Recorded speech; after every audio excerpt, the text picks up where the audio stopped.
পদ্ম প্রচারে পরিবর্তন যাত্রা। দেখুন, পাখির চোখ বিধানসভা নির্বাচন, আর তাই এই বঙ্গে বিজেপির পরিবর্তন যাত্রা। আজ থেকে যাত্রার উদ্বোধনে হেভিওয়েটরা।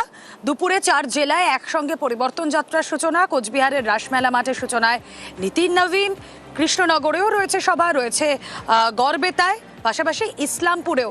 এরপর রয়েছে এই সভা। কোথায় কোথায় কিভাবে বিজেপির এই কর্মসূচি আরো ডিটেলে জানাবেন প্রতিনিধি সুস্মিতা রয়েছেন সঙ্গে। সুস্মিতা,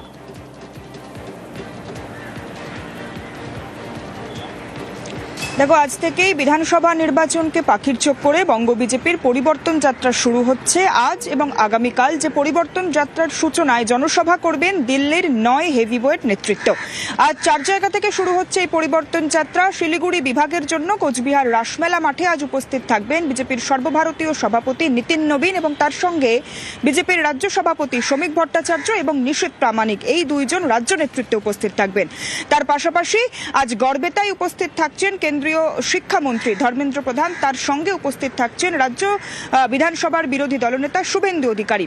এছাড়াও নবদ্বীপ বিভাগের জন্য কৃষ্ণনগরে উপস্থিত থাকছেন আজ বিজেপির প্রাক্তন সর্বভারতীয় সভাপতি তথা কেন্দ্রীয় স্বাস্থ্যমন্ত্রী জেপি নাড্ডা এবং তার সঙ্গে উপস্থিত থাকছেন সুকান্ত মজুমদার এবং রাহুল সিনহা।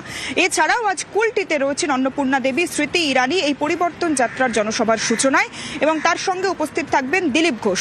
আগামীকাল 5 জায়গা থেকে সূচনা হবে এই পরিবর্তন যাত্রার। আগামীকাল ইসলামপুরে থাকবেন নীতিন নবীন, হাওড়ার আমতায় থাকবেন কেন্দ্রীয় মন্ত্রী রাজনাথ সিং এবং তার সঙ্গে উপস্থিত থাকবেন শ্রমিক ভট্টাচার্য। এছাড়াও উত্তর 24 পরগনার সন্দেশখালীতে উপস্থিত থাকবেন দেবেন্দ্র ফড়নবিশ, তার সঙ্গে মিঠুন চক্রবর্তী, শুভেন্দু অধিকারীর মতো নেতৃত্ব। এছাড়াও দক্ষিণ 24 পরগনার রায়দিঘিতে উপস্থিত থাকবেন কেন্দ্রীয় স্বরাষ্ট্রমন্ত্রী অমিত শাহ, যার সঙ্গে উপস্থিত থাকবেন রাজ্যের হেভিওয়েট নেতৃত্ব। এছাড়াও ভোটের বাংলায় ফের অমিত শাহ। সঙ্গে থাকুন সুস্মিতা। ভোটের বাংলায় আজ ফের অমিত শাহ। আজ রাজ্য সফরে কেন্দ্রীয় স্বরাষ্ট্রমন্ত্রী। আগামীকাল বিজেপির রথযাত্রার সূচনায় অমিত শাহ। সুস্মিতা, যেমন বলছিলে,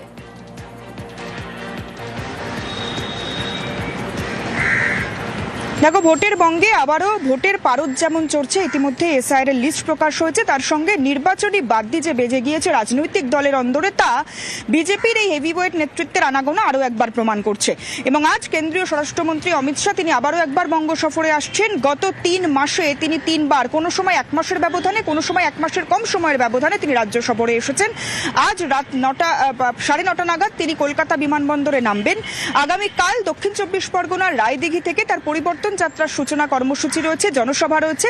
এবং আজ রাতে তিনি কলকাতার একটি বেসরকারি 5 তারা হোটেলে সেখানে যেমন রাত্রিবাস করবেন, তার পাশাপাশি আগামীকাল বেলা 11:30 নাগাদ তিনি হেলিকপ্টারে রওনা দেবেন রায়দিঘির উদ্দেশ্যে কলকাতা বিমানবন্দর থেকে। এবং রায়দিঘিতে তিনি পরিবর্তন সংকল্প যাত্রা বা পরিবর্তন যাত্রার সূচনা জনসভার মাধ্যমে সেখান থেকে আবারও তিনি কলকাতা বিমানবন্দর এবং পরবর্তী সময়ে হেলিকপ্টারে করে আবারও রওনা দেবেন দিল্লির উদ্দেশ্যে।